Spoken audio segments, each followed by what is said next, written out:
সত্যি তাই, মনটা খারাপ হয়ে গেল। সপ্তপর্ণা বলছে ওর ভিডিওতে বলেছো, শুনলাম তুমি নাকি জবা মাঝিকে এক হাত বাস দিয়েছো।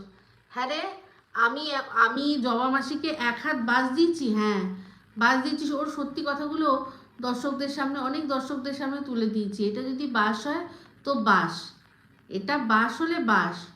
ওই যে ওই ওই যে পিছনে রয়েছে, ওই যে এই যে সো কল্ড বাচ্চার বাবা যাকে তোরা বলিস, সন্দীপ, তার মানে যা অবস্থা, যা আর কি ভুলভাল ডিসিশন কিছু, তার পেছনে জবা মাসির হাত, সেগুলো তো সুন্দর করে বুঝিয়ে দিয়েছি না। তাহলে বাঁশ তো এটা দিয়েইছি, তো এরকম বাঁশ আমি বারবারই দেবো, সবাইকে দেবো, যারই সম্পর্কে সত্যিটা জানবো দর্শকদের জানিয়ে দেবো।